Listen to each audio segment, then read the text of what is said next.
Political Capital is brought to you by Uber Canada. Learn how Uber and Mad Canada are reducing impaired driving at uber.com/home soon. CHEK Podcasts.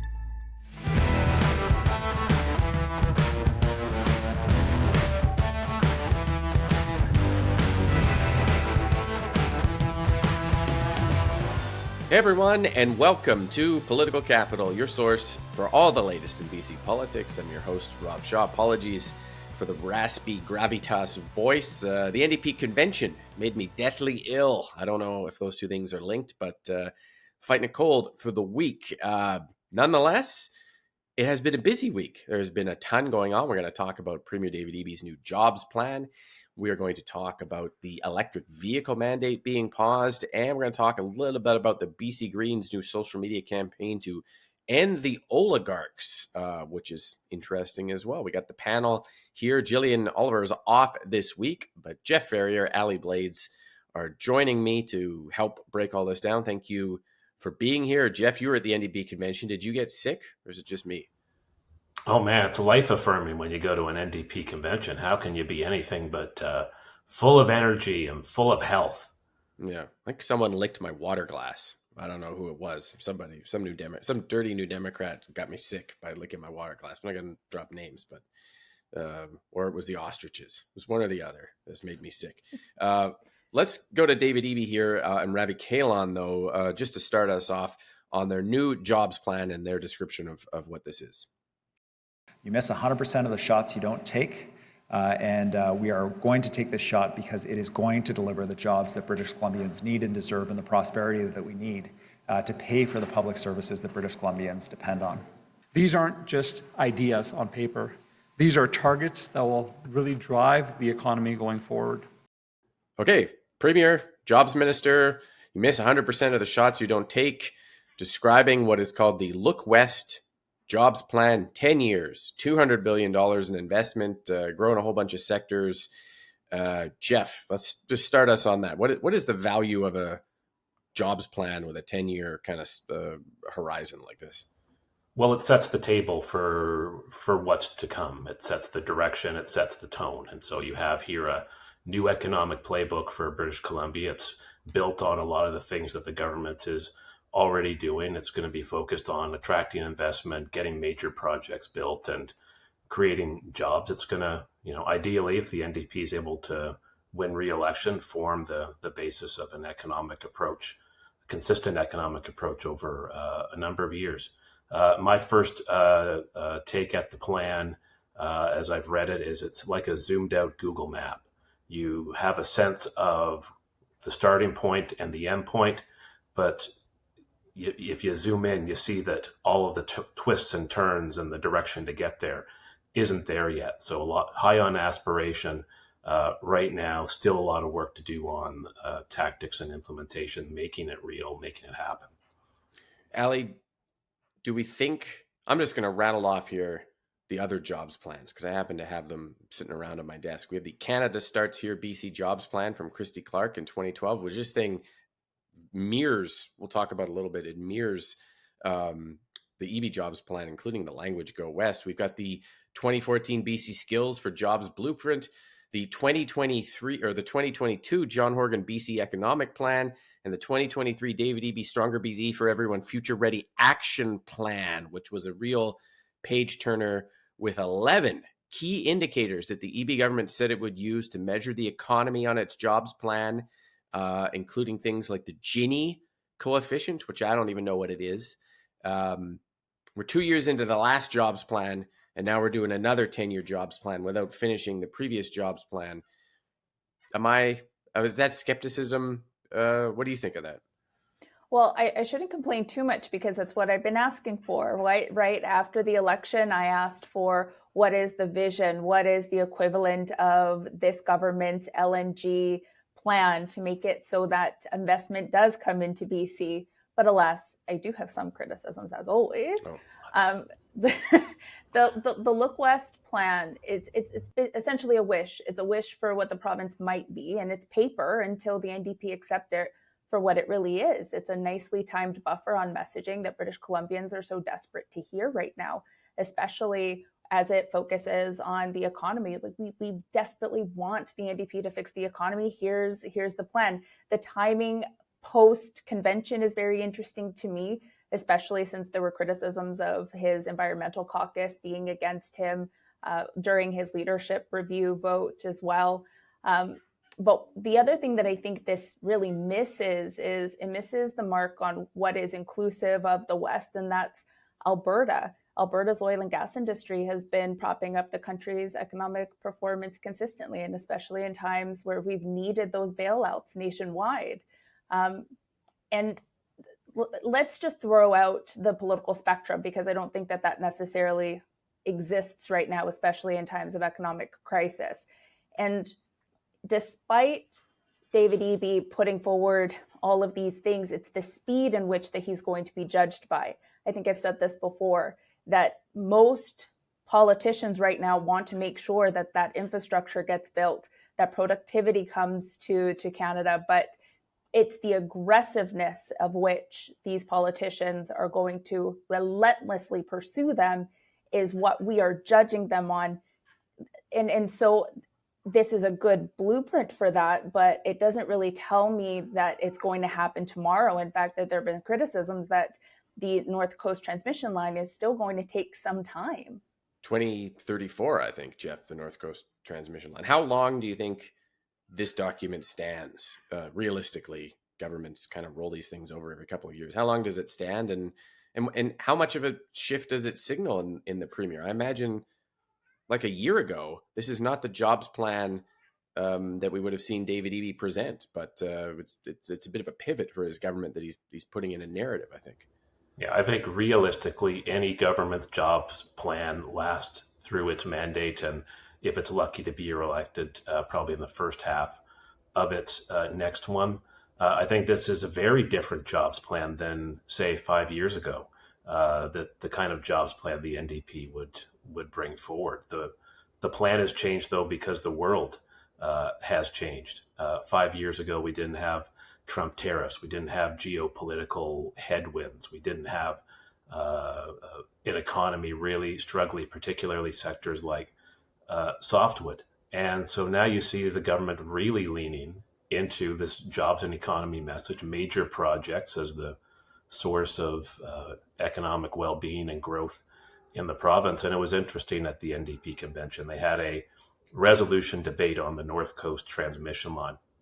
And on the one hand, they had environmentalists who made the point that connecting LNG plants to electricity is for them undesirable and a reason to oppose that plan. And then you had Labor in particular get up and say, no, our focus now needs to be on jobs, jobs, jobs. That's where the government's at. It wouldn't have been, I think, at least in this area of mines, LNG, big projects 5 years ago. So it's a new one, it's a departure, and it's a sign of the times. We'll loop back to it, I think, as it fits into our next topic, which is going to be about the EV mandates, the government's Clean BC plan. We're going to get into that. Just take a break here. Coming up after this.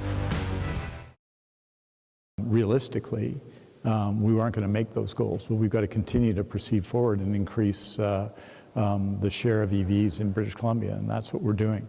That was Adrian Dix talking about being realistic on the government's EV mandates. The government has paused what was supposed to be a 26% sales target for EVs in 2026, a 90% target for 2030, and 100% EV sales for new vehicles by 2035.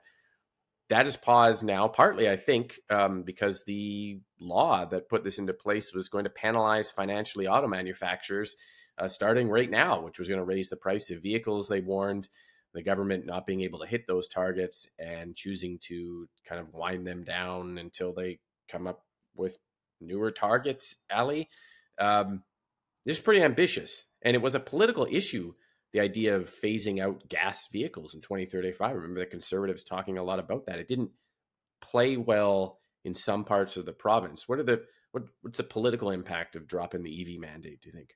Well, the timing mattered. And essentially at the time, it was a luxury that we could afford. Now we're in a different time, to Jeff's point, that we really can't afford. It's why over 50% of people are now warming up to what they were what they would think is previously perceived as a controversial thing, like the oil and gas pipeline. They realized the pressures that were under economically. Because of that, we've made some adjustments. What I commend the NDP for actually is that with this Look West plan, there were a lot of subsidies in there for different industries, but they chose not to and abandon this altogether and chose not to subsidize it in a way that they very well could have. They were putting in a ton of money into everything else. So I think it was a good move. What I found very interesting, though, is that, the NDP communications has always been really strong. What they left out with this one was, would we eventually get back on track to something like this once we build back our economy, once we get into a better position where we could afford these luxuries? And they missed that opportunity. But other than that, I think it was a good move to abandon it. The argument, Jeff, on that from the energy minister was, we'll let Ottawa set new EV mandates for the country, and we'll let Ottawa bring back the EV rebate if they want. But neither of those are going to be provincially led anymore. What do you think? Sure, that's fine. I mean, that's a principled policy reason for doing what they're doing. I think in reality, they've shifted where they want to see their climate savings. They've moved it off of automobiles. We still have a big uptake in British Columbia on zero emission vehicles, leading the country. I know some folks have those trucks. They really like the EV trucks. I've got a EV. The pickup's good, and they drive real slow. Not slow. They drive. They're quiet. They're nice to drive. They go fast. They go. You can get going in a hurry, but the government wants to get its climate savings from connecting LNG to electricity, major industrial users, and then connecting new housing to it as well. Look, I think just from a practical perspective, EVs aren't the solution that folks thought they were when the mandates came into place. They work well in cities and urban centers, but if you live in rural or northern British Columbia, where it gets cold, where there's long distances and you can't get to chargers, it's real tough. So I think what you're seeing here from the government is a reckoning with reality and a change in focus to reflect that. Just staying with you, Jeff, what does it mean for the Clean BC plan? The NDP brought in 2018, the climate change plan. The carbon tax is gone. The EV mandates are gone. The GHG emissions, according to the latest numbers this year, have not moved since 2007. We haven't, despite all that work, we haven't actually reduced pollution, and we're supposed to reduce it by 40% by 2030. Is there still a Clean BC plan? Does it matter anymore? The jobs plan talks about expanding industries that pollute. Is it still even realistic, do you think? Well, there's a climate plan that remains in place. It's not the same as it was with Clean BC. You see a lot in the plan that is clean energy. You see the build out of hydro. You see wind and solar projects that represent millions and millions of dollars in investment. You see connecting LNG to electricity instead of having natural gas plants by them, as John Rustad wants, which would belch climate causing greenhouse gases, climate change causing greenhouse gases into the environment. So it's not that the plan's not there, it's that the plan has shifted and changed away from kind of individual choices, individual purchases, and more onto a more industrial scale with focus on big projects that use most of the energy and the growing number of houses that we have in the province. Yeah. Ali, what do you think? The issue with that, though, is that no one's going to be able to see it. And so politically, it's a little bit of a risk where they're going to have to emphasize just how much this might actually be good for the environment, because people, they know what the impacts of having EV versus gas. So that's a comms exercise closer to the election, but only for a very specific voter bloc. It doesn't feel, Ali, like this matters politically as much as it maybe used to. Do you think the NDP take a hit by stepping away from Clean BC to focus more on big economic development? But that's my whole point. Like it doesn't matter right now. Eventually it will again when things settle down. But for right now, it's, crime and safety. I mean, how many headlines do we have to see about people dying from extortion issues in the Fraser Valley, about affordability and grocery prices? Though that will come eventually when things are calmer. But for right now, I don't think that it's even, I would even say like a top 10 issue for voters. Yeah, it is interesting. And if Ottawa, it's kind of passes the buck to Ottawa to say, you figure out what people are willing to live with when it comes to EVs and how much the subsidy is going to be and that kind of thing. I do think, just very briefly, just go around again briefly on this. I do think that you could be cynical about this.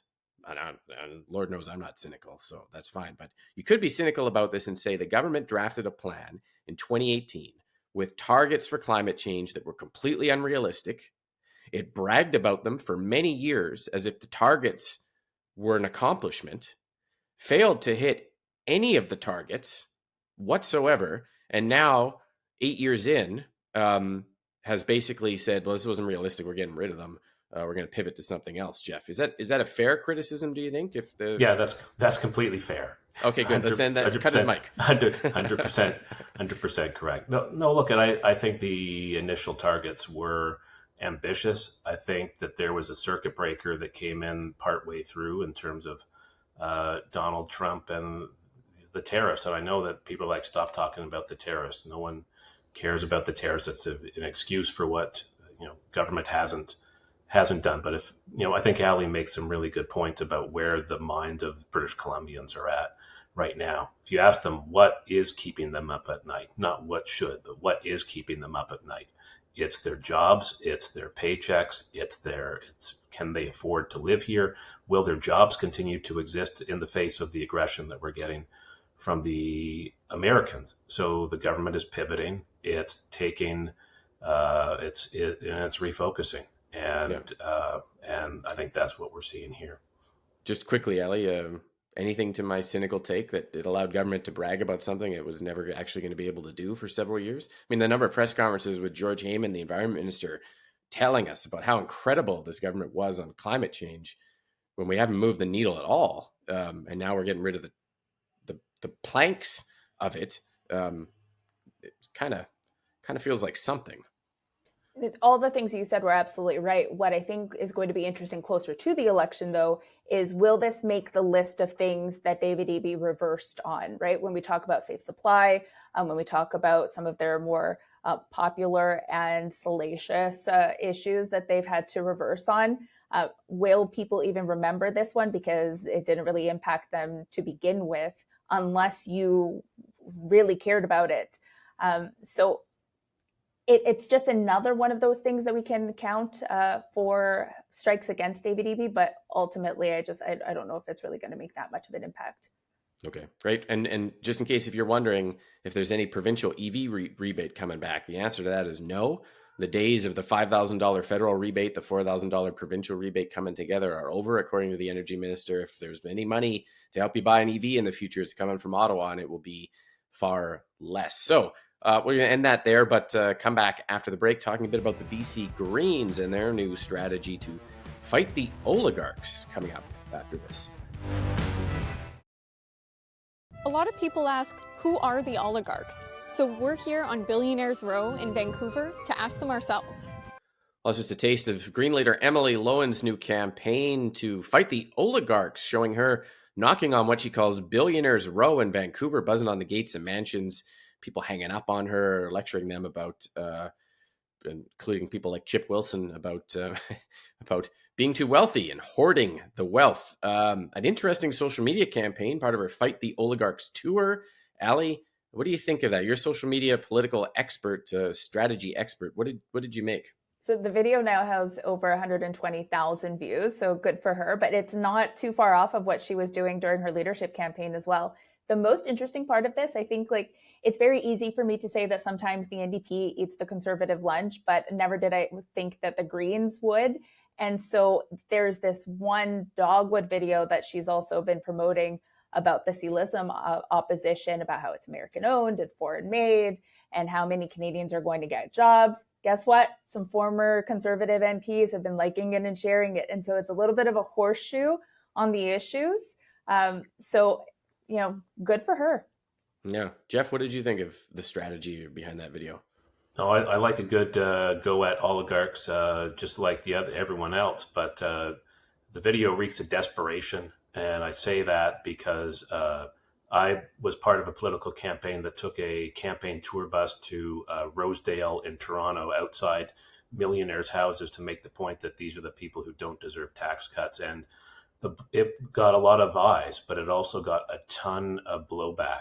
You don't go to people's houses and harass them on politics. If you want to have the discussions, you want to have the debates, you're a party leader. You have a platform to do it. Don't harass people at their houses. I do wonder and we're out of time, but I'll just make this final point. I do kind of wonder what it means for the BC Green base. West Vancouver, where they have a seat, certainly a lot of millionaires there. Salt Spring Island, it's hippie, but it's got some wealthy folks. And when you go to the Green events, you often see an older, affluent, but eco-conscious class of people. I guess this is the new leader speaking to the new members she brought in and the new direction of the party, but it's kind of an interesting strategy to watch for with the BC Greens. Okay, Jeff, Ali, thank you for being here. Thank you for watching. Make sure you subscribe to the audio podcast for extras, and we'll be back next week with all the latest in BC politics here on Political Capital. Political Capital is brought to you by Uber Canada. Learn how Uber and Mad Canada are reducing impaired driving at uber.com/home soon.